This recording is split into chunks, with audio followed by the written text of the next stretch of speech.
What is up, y'all? I just wanted to quickly talk about why I am returning the DJI Pocket 3. And it's because there's only really three reasons somebody would buy this.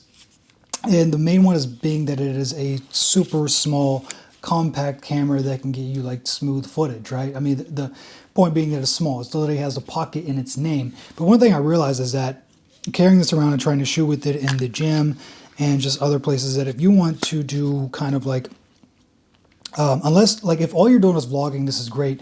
But if you're trying to take this to different locations and set it up, I realized then you're going to have to carry around a tripod.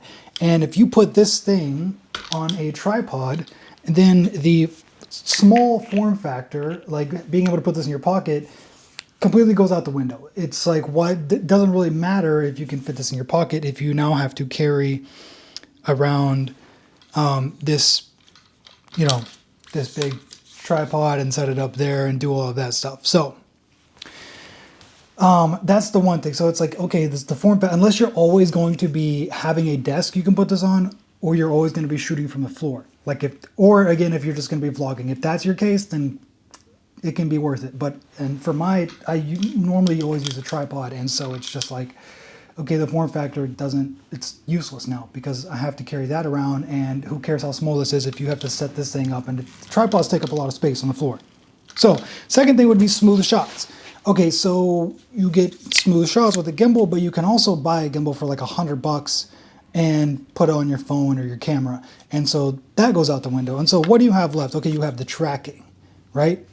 The tracking on this is really good, and there's not really any. Some cameras like the Sony a7R5, I believe, have like the frame tracking where you can move and it will keep you in frame.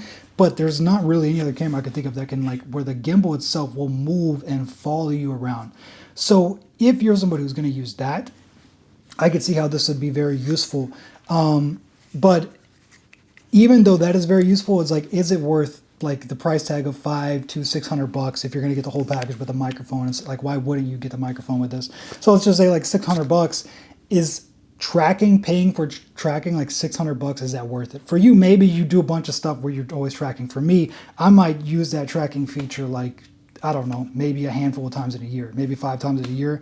For me personally, I think camera movement is very disorienting. And even Casey Neistat talked about this too, that he hates camera movement.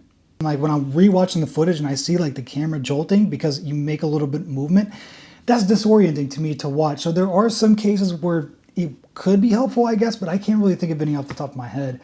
And to me, the tracking is just disorienting if you're just doing a sit down talking video. So after thinking about all of that, like, it is a great camera. It shoots great quality. That shoots obviously super smooth footage. You can put it in your pocket. But for me, just like paying $600 for something that most other gear could solve, it just isn't worth it. Maybe it's worth it for you. Just because it's not worth it for me doesn't mean it's, you know, not gonna be worth it for you. I'm just giving my opinion because maybe somebody might have second thoughts or think the same if they go to pick this up. So that's my little just thoughts on this and why I'm returning it. And I just wanted to share that because maybe some people are on the fence about getting it or not, and that's just something to consider.